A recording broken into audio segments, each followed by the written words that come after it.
Karim, Yeah, hey, can you hear me? I can. How are you? Great, yourself? Good, man. Nice to meet you. Likewise, how are you? I'm doing well, man. Where are you located? Great, I'm actually in Montreal, Canada. Oh, beautiful. I've Yeah, been there. really?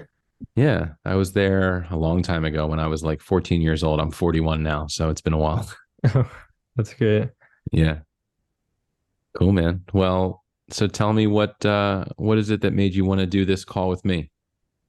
I've been in the junk removal niche actually for Mm. since around February. Uh-huh. And one thing I've been really struggling with is actually finding people in this niche. Like literally every YouTuber is almost either in the house remodeling niche, car detailing, something along those lines. So Hmm.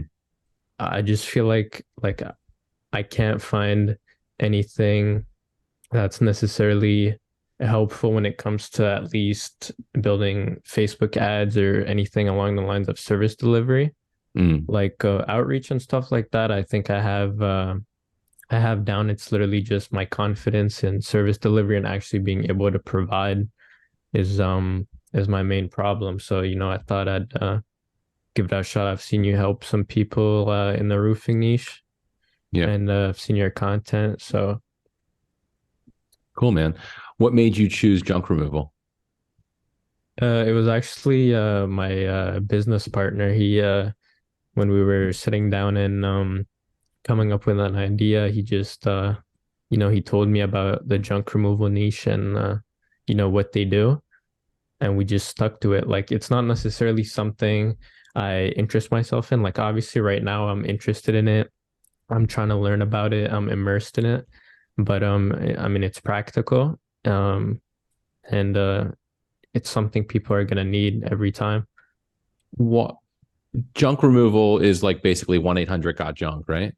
Yeah, basically. That's So like you're the looking for people who are like franchises of 1-800 got junk or people competing with them. well at the moment franchises usually aren't like they usually have systems already sort of set up even if they're not really that well. So what I'm mostly like my clients right now are usually local businesses in the area.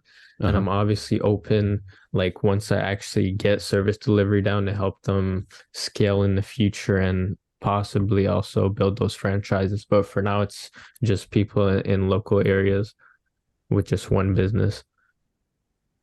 How do these local junk removal companies currently get their clients? It's literally just basically mostly through word of mouth and referrals. Okay. And are they what do you know what their average ticket price is on someone? Yeah, it ranges from company to company, but it's usually around like the 300 to 500 mark. Okay. So the revenue from the average job is around $300 to $500. Yeah. Facebook might be really tough to make profitable for them. It just flat out might be a really really tough niche for Facebook ads. Um, and the reason is because um, I don't imagine you'd be able to get leads for less than 30 to $50 a lead. And if it takes, let's say, 5 leads to close a deal, that's they don't not making any money anymore. Um, uh, so that could be really tough. Like compare it to roofing, where the average ticket price is $10,000, right? And they make a $3,000 profit on that job. If they do a $20,000 roof, they're making like a $6,000 profit. So they can afford to get leads for $50 a piece, and they're still making a lot of money because the ticket price is so high. But with a $500, even $1,000 ticket price is low. Um, so I'm wondering if Facebook is even the way to go Um, do you have any experience in, or do any of the companies you've spoken to run any Google ads or anything? I mean, I've spoken with a company owner that actually owns a junk removal agency, and they do around six figures in revenue. And he told me Facebook ads can work, Mm. but most companies like and everyone almost in the industry runs Google ads. But the thing is, Google Ads is obviously, as you know, expensive. Like it takes a while to get results, and it's not cheap to run and also build your brand as in comparison to Facebook. Does do the local clients doing junk removal, are they even able to compete with 1-800 got junk's number, like prices, or is 1-800 got junk, are they actually cheaper than your local guys? They're usually very expensive in comparison to most local companies. That's at least from my experience. Uh-huh. And also like 1-800 is it's not in every state, obviously, Mm, but like there's also Junk King, for example. They're okay. up there with 1-800 got junk in size. Um, Mm. but a lot of people tend to just like going with local companies for that like connection that they have, or either just the offer and the pricing. Got it. That's interesting. So the local guys are actually less than 1-800 got junk, Junk King, and so they have a really good offer they could make because just they're a better price. I mean, yeah, usually their service also and just the customer service is way better. Hmm. That's really cool. Do any of these junk removal companies have upsells? Like obviously taking the junk, taking like if a homeowner says, calls, Joe's local junk removal in whatever town, and they say, excuse me, and the homeowner says, I have a stuff in my garage I need taken away. Then the local person says, all right, let me, it's about, I'll give you an estimate. It's going to be around $450. Is there anything they could say, or a seed they could plant in their heads, or an offer they could make at that point to increase the spend for that homeowner? Like, hey, while we're there, we also do A, B, and C. Or are you sure that's all you have for us to haul? We can also do blah, blah, blah. Are there any upsells in that regard? Yeah, there's usually actually, like you said, basically when they show up, they try finding other things to upsell. And also sometimes I've seen with some companies what they do is they make the dumpster or the truck actually look bigger, like more full than it actually is, to somewhat upsell the price. But when it comes to other stuff, there's not really much. Okay. Let me just make sure I heard you correctly. Are you saying the junk removal company kind of misleads the homeowner to make the dumpster look more full than it is so that they can get them to buy another dumpster? Yeah, like a lot of them do that. That's not cool. Yeah. All right, I'll probably cut that part out of the video because I don't want to share that information. I don't think that's a good thing to have on video, that Yeah. you're saying that junk removal companies do. Um, wow, it doesn't surprise me, but it also is upsetting. I mean, a lot of them, I mean, I'm sure you're familiar with like just Facebook Marketplace. I Mhm. found out a lot of them, what they do is they post like they use that sort of as like a free ad service, so they Mhm. can sell their service through that without actually like running an ad, and they get Mhm. some jobs through there as if They they're just like, list they list yeah, on Marketplace a junk removal service. yeah, and it's against Facebook violations. Oh, I see. Yeah, Uh, people will always find interesting ways to like loopholes and things like that. yep. See, I like these niches that are challenging because I'm always looking for to see if I can figure something out. Um,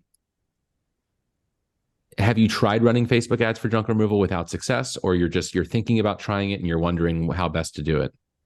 I've ran for two clients, Hmm. and I mean one had really low ad spend, so I couldn't like necessarily see if it What was their just ad spend? it was just $400, but it was like my first ever client. So, I just wanted to give it So it a was like go. $10 a day, $12 a day. Basically, yeah. And then Okay. my second client, which I'm still running ads for right now, it's been like 2 months for now, going on 3 months. Um, Hmm. he has ad spend. I'm putting in 20 a day. Um, and I'm getting him some leads, but it's like at around that 30 to 40. Sometimes it goes like it starts at 15 to 20 and it stays there for a bit and then just goes up like And the is he week closing after. some deals from it? He is closing some deals, but there's a lot where I'm trying to help him with sales because the thing with junk removal, the terms are so like a normal person wouldn't understand it. Like, oh yeah, a full dumpster is this. Nobody knows what a full dumpster is, right? Like, unless they, because every dumpster is different in size. Hmm. So I'm trying to help him understand that when he's talking to a lead, to just like act like it's like a third grader, basically, or someone that doesn't understand anything because he goes in talking all like just basically selling himself. And I'm telling him that's not how you do it. Like I'm trying to teach him as he goes, but he is closing some deals, obviously. Right. Uh, uh, And it's funny because it's great that you're going above and beyond and trying to help them with sales, and you seem to really understand it more than most people do. Just sort of almost instinctively, or maybe you've studied it or something. But basically, for junk removal, or really for selling anything, you don't want to get into how long you've been in business or how trustworthy you are and all this boilerplate Exactly. BS. The homeowner wants junk taken away. Can you do it? Yes or Yeah. no? Like that's literally all it is. And then basically talk about how nice it will be to not have the junk at your house anymore. What will you do with the space now in your garage now that all that junk is gone and you don't have to worry about it anymore? And what else are what else what are other reasons you don't want that junk there? Touch those pain points and then have them live through life without the junk, and then swoop in and say, well, listen, this is exactly what we do. I can remove that junk for you next Thursday. I have an opening. Would that work for you? Yes, it would. Great. To do that amount, to remove that amount of stuff, our estimate comes in at around $475, give or take, blah, blah, blah.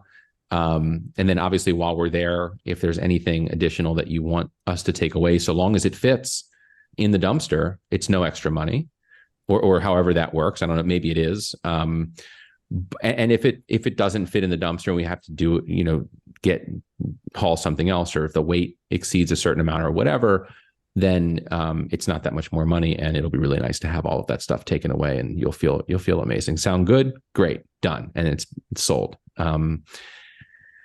And then you kind of leave in your back pocket those boilerplate things in case they ask. So like, all right, well, I don't know. You don't have many Google reviews. How long have you been in business? Well, we've been in business for 12 years. I suck at getting Google reviews. I'd love for you to be our eighth one, and we're going to do an amazing job, something like that. So you're 100% right about that. I wonder if, are you noticing that amongst the two clients you have that they kind of both suck at sales? I mean, the first one, he told me like none of the leads like at all responded.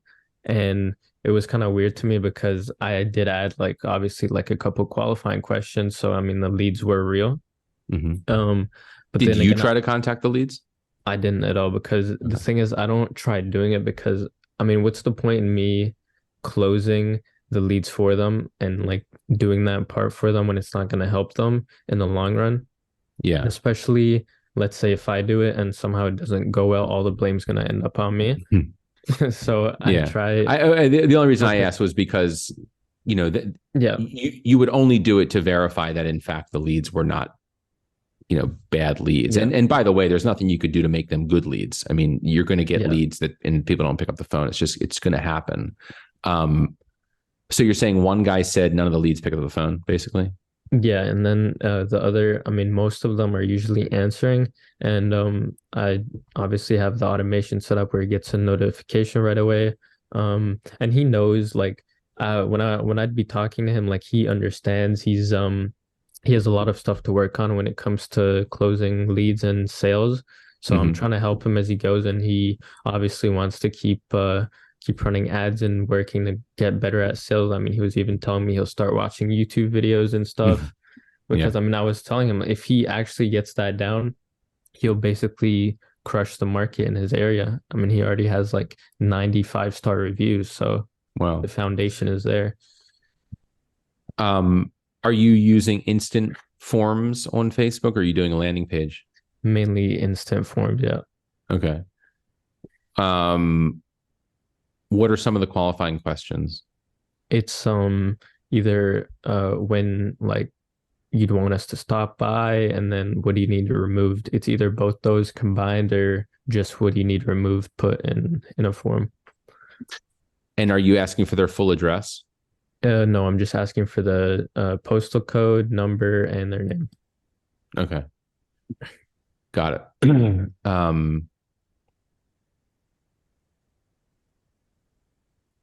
That sounds good. Yeah. And what's the offer? What does the ad look like? The offer, I mean, again, in this niche, it's so like weird to come up with like a no-brainer type of great offer because it's Hmm. so weird. Most either, I mean, again, they're either gonna have like um half off a full dumpster. Nobody knows what that is, or they're gonna have $20 off. I mean, it's not really that enticing, or they're gonna have like 20 15% off. So I mean, I'm currently just doing like 15% off. Um as a What's the lowest price? What's the smallest amount of stuff and therefore the lowest price your client, one of your clients would ever charge to make the trip to someone's house and take stuff away? in his service area, it's literally as low as like $120, something around there. I mean, your headline on your ads should say junk removal starting at $125. That's your headline. Like that would get you, I bet that would have your lead cost. I haven't tried that yet, You so should definitely try that. yeah. Junk removal starting at $125. And then what I would make as the ad copy, and I don't know why, but I just feel like you're probably good at writing ad copy. Um, I just get that feeling. I would put as the primary text, I would say, you know, um, one of the things I would say something, I would make the opening line something like, one of the things junk removal companies do to charge more money is they, or here's a secret that no junk removal company wants you to know. Colon, new line. Almost all of them, or many of them, or lots of them, um, mislead homeowners um, by filling, but by not filling up a dumpster fully, or by organizing it in such a way that they get you to purchase another dumpster to haul away your stuff, and therefore they charge you more money. We're able to charge less than any company we've ever encountered, especially the big guys like 1-800-GOT-JUNK and Junk King or whatever, because we're open and honest. We don't overcharge. We're we don't have a ton of overhead. Just give the reasons why the prices are so good, and then somewhere in that ad copy, just so you're covering your bases, say, in the end, at the end of the day, the cost to remove the junk from your house is dependent upon the amount of junk you have, and and how much it weighs, or whatever the criteria are. And that's just another way of saying that it's not going to be $125. It starts at $125. There is theoretically an amount of stuff that you could want us to take away. It might just be a tiny little table and a bag of trash, and that would be $125. But that's what it starts at. That's the smallest amount of money you would charge to come out and actually do a job. And then, when they click the ad and they go to the instant form, it should say something like, the headline on the form should reinforce that starting at price. I would say junk remove, answer these easy questions for junk removal starting at $125. For when would you like it hauled away? Or when would you like us to come over to haul it away? I would adjust that.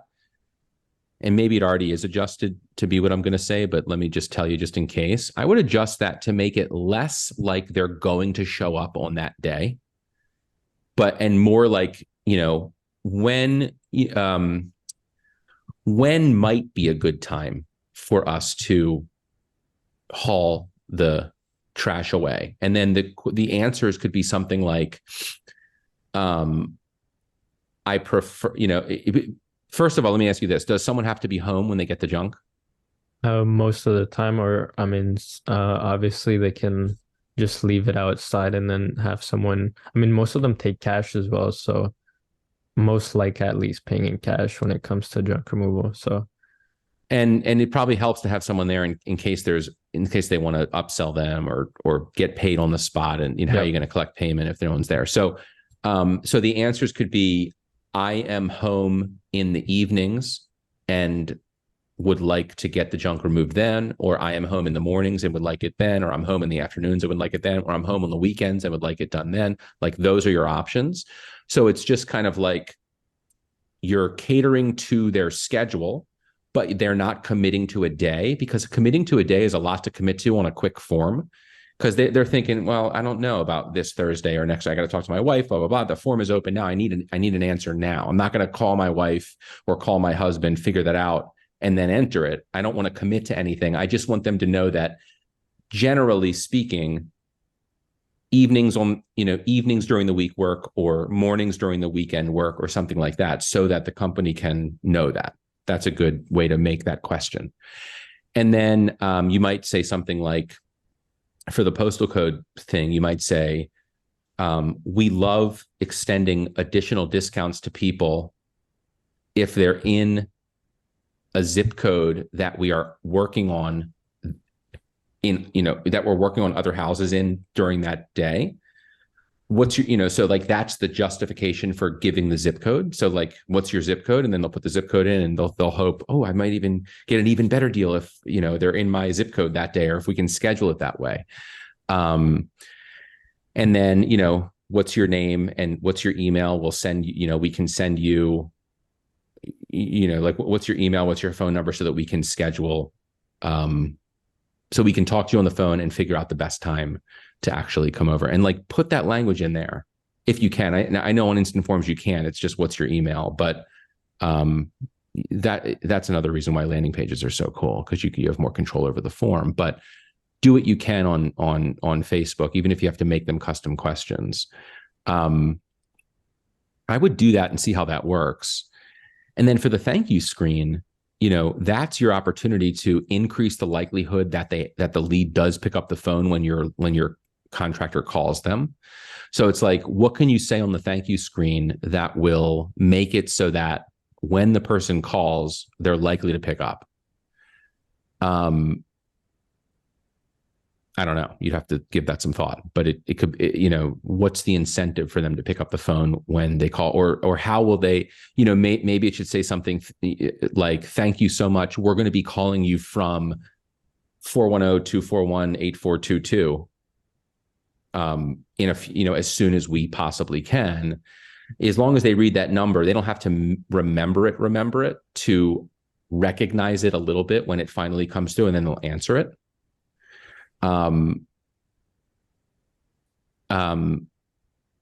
that might not be a bad idea, because, people don't answer calls anymore if they don't recognize the number. So if you just tell them what number you're going to be calling from, that can increase the likelihood that they do pick it up. And then obviously, if you're hooking their stuff up to a CRM like High Level, like I recommend using,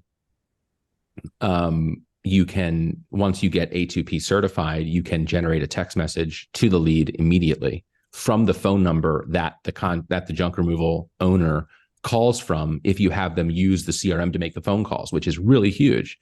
Because if they get a text message from that 410 number, says, "Hey Joe, thank you so much for inquiring, for design, for wanting an estimate for junk removal.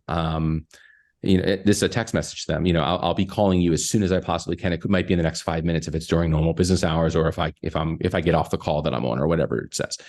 And then 5 minutes later, that call comes through from that same number that texted them. And now the person looks at it and goes, "Oh, this is the same number that just texted me. I know who this is. Let me pick it up." Boom. That all goes a really long way. Because at the end of the day, if you're getting them leads and they're complaining about not being able to contact the lead, there are things you can do to make it more likely that they will be able to get in contact with a lead. And if that's the case, they're going to be much happier.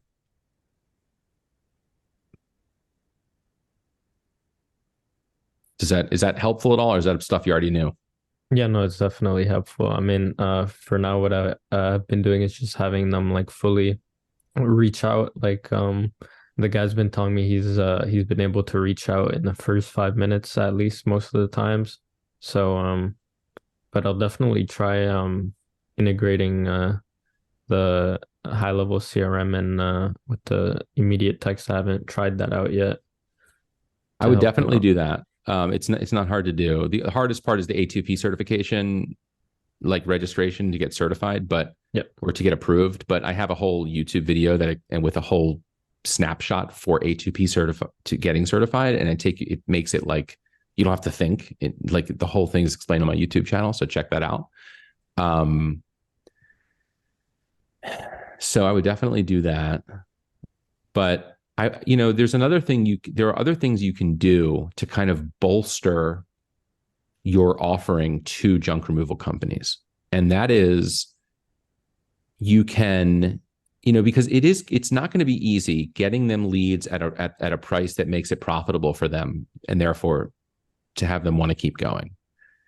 So you can also say to them, "Listen, I'm also going to set up a retargeting campaign, so that anytime someone lands on your website, it might be a referral and they go to your website to check you out or something. Anytime someone lands on your website, so long as they're able to be tracked, we're going to show them retargeting ads. It's $3 a day. That's all it costs to retarget all the traffic that lands on your website that's able to be retargeted. And all the people that interact with any posts on Instagram or Facebook, whether they're organic posts or ads. And they're going to say, wow, only $3 a day in ad spend, and you can retarget all those people? Yes, and you can retarget all those people for $3 a day. So anyone that's even considering you will see you all the time in their news feeds, when they're on the toilet, when they're on the sofa. All the time you'll be right in front of them with what you do and how to request an estimate. Does that sound good to you? That sounds great to me. And so that's something you would offer to sort of make more meaningful your offer to them, and therefore to justify your monthly retainer for whatever you charge. What do you mind sharing what you charge for this service? I mean, I also what I'm doing is I'm also basically doing the whole outreach system for them, because they're big on getting connections with, let's say, property managers, realtors, and all that stuff, because those guys actually provide big jobs that are like in the even $2,000 to $5,000 range on a frequent basis. So I'm the one basically offering to do like outreach for them from Monday to Friday. So send like 10 to 15 emails and then basically handle all of that. So currently I'm charging either between $900 to $1,200. And I mean, realistically, I do believe that, I mean, all it would take for them to cover that on a fee is like roughly 4 to 5 jobs. And then on top of me, obviously building the connections for them. I mean, in my opinion, having a connection with something like that is priceless. How are you building those connections? I'm basically reaching out through email or even calling them basically just on behalf of the company. And just giving them more information on it. And then, if they're interested, I set up a call with them and the owner. And that's awesome. That's really cool. And you try to build those connections throughout the month, every month that you're with them. Yeah, I'm trying to basically like from Monday to Friday, at least 10, 15 emails a day because it's just a volume game when it comes to that. Yeah. Listen, I think you're doing a lot of cool stuff for them. Do you find that do you just thought experiment if you had 10 clients that you were charging $1,200 a month for this service, would you be able to handle that?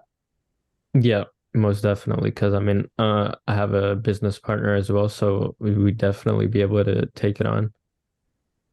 So let's say you personally wanted to make $10,000 a month in income. How many clients would you need at $1,000 a month to make that happen? Um, I think at 1,000, it definitely just be 20 because I'm splitting it half and half.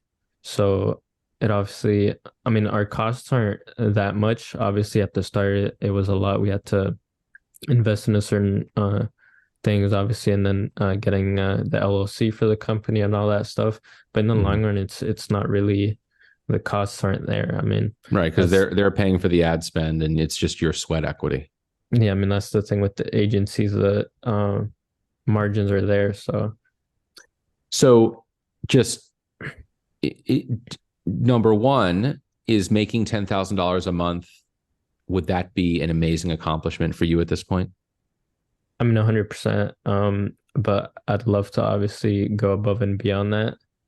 At a certain point, I'm just really trying to get down my service delivery because everyone always says getting clients is the hard part. For me, I feel like it's the opposite.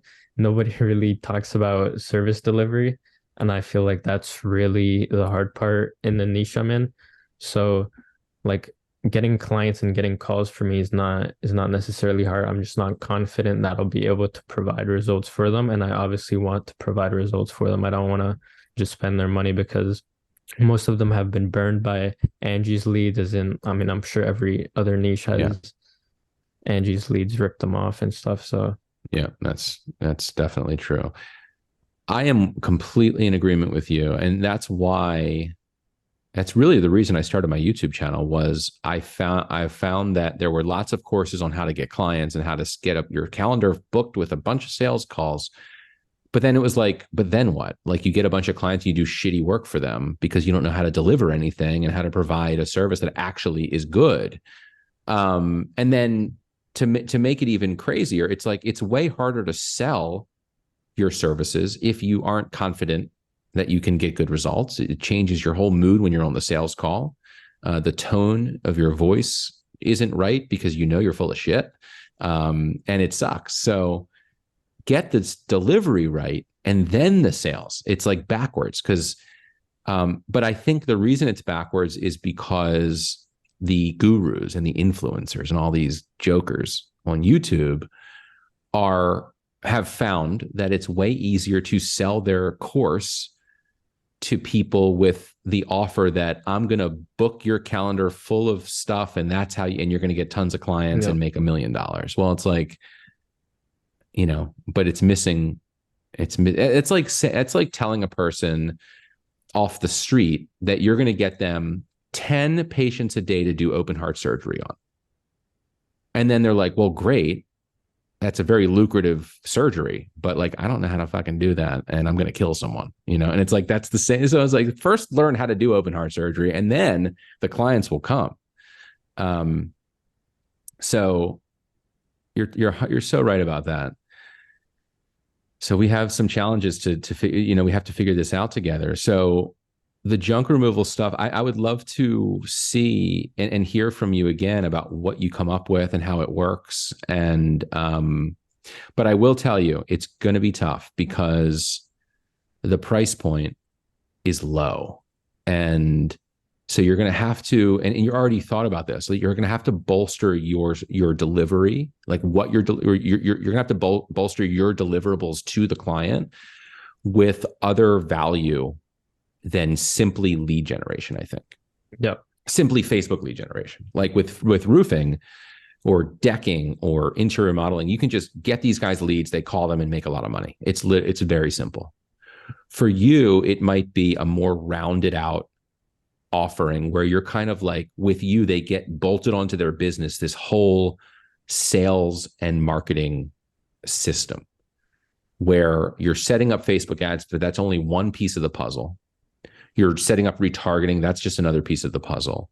But you're also reaching out and getting them these bigger accounts, these bigger connections that are going to increase their average cost per job because you're getting the $2,000-$3,000 jobs. That's huge. It's also stuff that they probably suck at doing on their own because they know they need to make these phone calls to real estate people and builders and other whoever you're making the contacts, the connections with, but they never end up doing it because they're always out in the field talking to clients and picking up junk and whatever. And they're not the kind of people that sit in an office and like have a spreadsheet with a list of people to call, but you can do that for them. So I think that might actually be your biggest value. That actually 100%. might be your biggest selling point. For $1,000 a month or $1,200 a month or even $1,500 a month, you're going to do all the things that they know they need to do, but they never do. If I was in your position, I would make Facebook ads the free add-on to your main service, which is making connections with the high ticket people. Are you actually successfully making these connections for them? Yeah, like so far I've gotten the one client I'm working with, just one. There was obviously a couple of calls that I'm not sure what happened. I mean, he told me he was gonna, follow up and call them back and stuff, but I'm not sure what happened with it. He never really told me anything about it. Mm-hmm. But I mean, there's definitely, those industries are looking for junk removal companies to partner up with. So another thing I would do is I would create documents for your clients that you can easily just plug in the logo for the company you're doing it for, and then replace the name of their company wherever it needs to be replaced in the document with, like, make it look really professional. And you're going to give this to your client, or you're going to present it to the person you're trying to make a connection with, as, because you're acting as the company.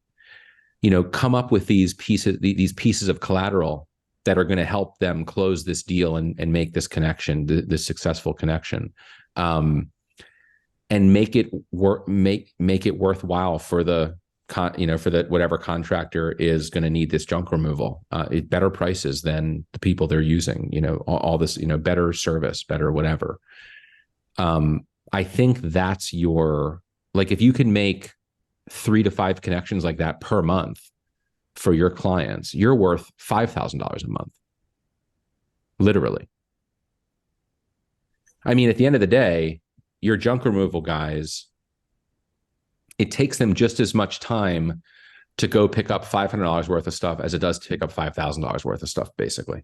Right. I mean, they still have to get there. If it's really heavy stuff and they need an extra person, I don't know if that's a thing or not, but it's like it's much more efficient for them to pick up $2,000 worth of stuff from one location than to pick up $500 of stuff from 4 locations. Right. Yep. And and they could probably go to, for a $2,000 batch of stuff, they could probably go to 3 or 4 places a day. And they couldn't do very many more than 4 places a day at $500 a pickup. So it's like you could quadruple the amount of money they're making per day just by sending them to the higher ticket places. And you get those by making these connections. This is such an easy sell to your junk removal guys. It's a complete game changer because they are not, I'm generalizing here, but I don't imagine the junk removal guys are the very business, they don't wake up in the morning, take a shower, put a suit on and go to the office. Like, these guys are in boots and work clothes and they're going to pick up shit and they're putting it in a truck and they're hustling their ass off and they're talking on the phone in the field while they're driving their trucks, and just like roofers. And it's great. These guys bust their ass to make a living. And But it's the ones who rise up and scale their businesses and have employees and do these things. They're the ones who get out of the field and do these bigger, more valuable things, make connections, do commercial roofing, do all these things. So if you can do that for them, that would be an insanely valuable thing. Yeah, no, 100%. And I mean, what's really cool about high level is, just for instance, I'm sorry to cut you off, no, Karim, but you can build these web pages and you can use custom values. And the custom values will automatically populate, including the logo and the name of the business and everything, automatically, dynamically populate whenever you create a new sub account. All you'll do, you'll literally create a sub account, fill in the custom values, and then all the pages that you create that sells these connections are already created. It's insanely cool, dude. Like, you could build a whole system where it's like one button press and you've got a whole client launched with all their pages and everything. No, there's a lot of stuff in high level that I need to I know there's a lot of stuff, and I personally know like a good amount of stuff on there, but there's so many other valuable stuff to do on high level that I definitely need to research and get into. I'll tell you that where a lot of the value is in custom values. Just remember this, because then it'll click when you're in there playing with it. Custom values, whenever you can use a custom value, use a custom value. So create a sub account as the template account, and don't make it company specific. So, and then let's say you have a page that says, thank you for considering Joe's junk removal. You would say, thank you for considering, and then you would paste in the custom value called business name. And then you would say, we are excited to offer you junk removal starting at, and then the price will be a custom value, and it'll be your starting at price. And so when you build the client account, or when you onboard a client, one of the questions you'll ask is, what's your business name and what's your starting at price? And then you'll put the business name and the starting at price as in the custom value part, and it'll automatically put the business name and the starting at price in every document you've created across the whole account automatically. So you don't have to go in there and replace everything manually. It's fucking amazing. And then once you have these beautiful pages built out, you could even show them in a demo if you wanted to your junk removal clients, because you're gonna be like, listen, I've got this whole army of content that I use to make these incredible connections with these high ticket junk removal people who need your services. They need your services. They want a service that is awesome and charges fair pricing and offers great customer service. You're that guy. I'll make the connection for you while you're out helping people with their $500 jobs. And they'll be like, fuck yeah, let's do it. You could even say, well, this gets too complicated to charge them based on the number of high ticket deals they close as a result of your connections. That gets too murky, but yeah, 100%. Because mainly they're also just going to be the ones in contact with the either realtor, property manager, like event manager, stuff like that. So right, I'm going to be mostly kept out of the loop. Yeah. So what else? I mean, most junk removal companies, I guess, they don't just do junk removal, they do as well. I'm not sure if you're familiar with just demolition services. So they do that alongside junk removal, but I haven't completely gotten into that. But I thought it would also be good for lead generation to they'll do demolition, for interior remodelers, that if they need to demo a kitchen. Yeah, exactly. They'll do that and then they'll haul it away. Yep. Got it. I mean, that's definitely something that I would imagine is a service that is not, it doesn't seem like it would be consumer facing. It seems like a B2B sort of thing, like something you would call interior remodelers about to let them know that you can bolt this onto their business really easily. So I don't imagine like I'm thinking about myself. Like, I'm a homeowner. I have a house. I have junk in my house that I want to get rid of. if I called a junk removal company and they said, yeah, we'll be out next Thursday to remove your junk, do you also need us to demo your kitchen? I'd be like, I like my kitchen. My wife would like to get it remodeled, but I think my kitchen looks good. She'll be like, demo the fucking kitchen, but I would imagine there's big money in that too with the connections you're talking about. That's another thing where there may be local junk removal companies that don't offer demo because they don't know how to get clients that need it, but they obviously know that it's something they could do because they already haul junk away, that you just need to create the junk by demoing the cabinets and whatever. So it's like maybe one of the additional pieces of value you can sell to these junk removal companies is, listen, demo is something that more and more people want, especially these big connections that I make. I can give you a crash course on how to deliver this service to these bigger connections that I'm going to be making for you. You need people who can, use a hammer and break stuff and then haul it out to the dumpster. That's really all you need. Here's how to find those people. Here's what they, what the price points are for that kind of stuff. And so now all of a sudden your junk removal company who's hired you now has another amazing offer to deliver to people. That's really cool.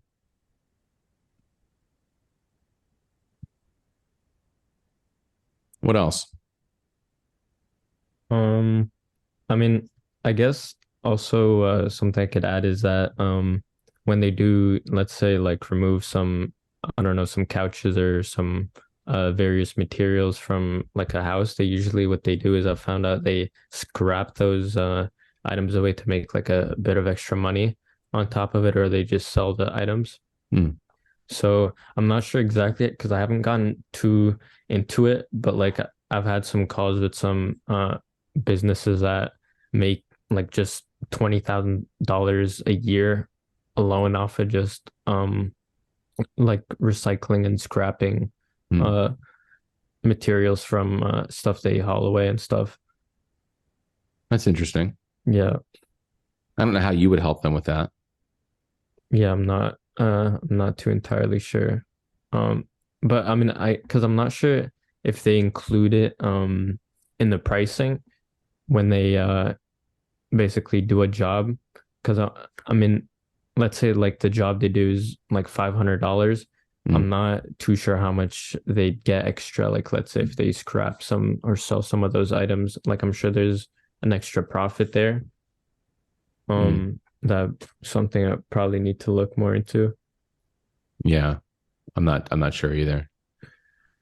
I mean, if I was a junk removal company, I would probably, I think trying to sell the items, I feel like would take another entirely new like workload, listing the items, getting it to the people that buy it, and then doing the transaction. And if I were a junk removal company, I would, unless it was something that was like very valuable, if it was like a sofa that no one's going to spend more than a couple $100 on or whatever, I would just like donate it, take the tax write-off, donate it to like Goodwill or something, take the tax write-off as a company, if that's possible.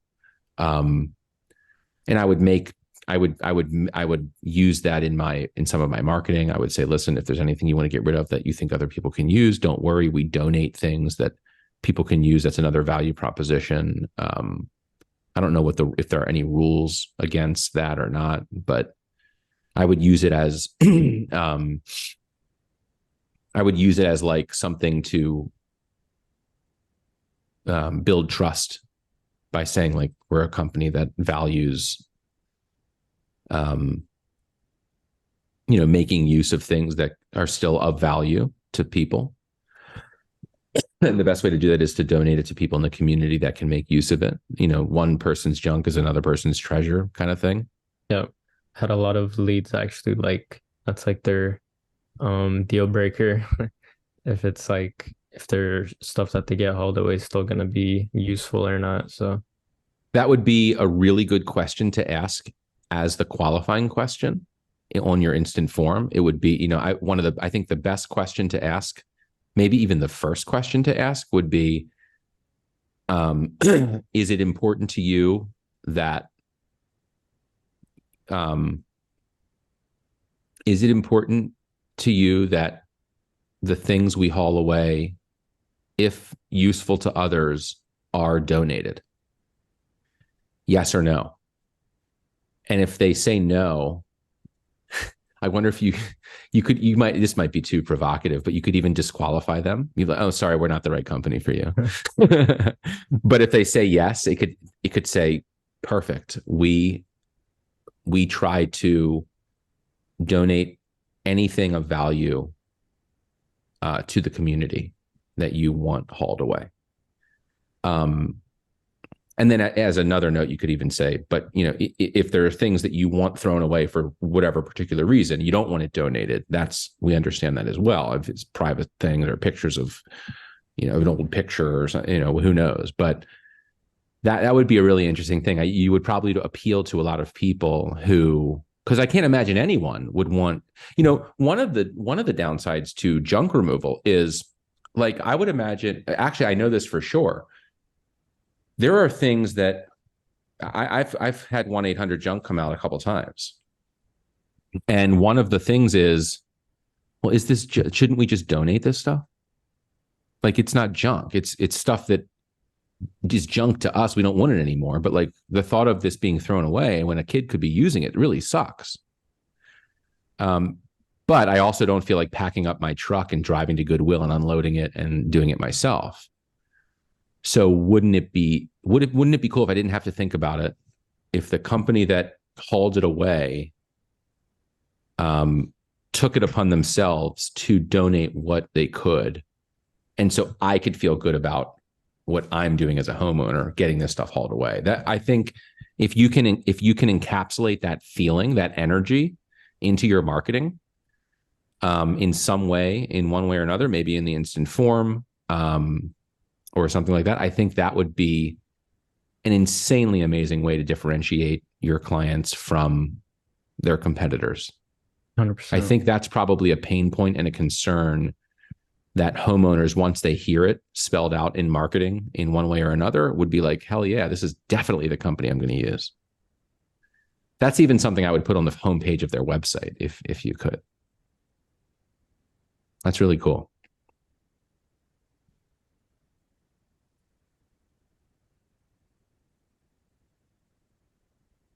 Cool, man. What else? Um, Honestly think covered everything that I could think of. All right.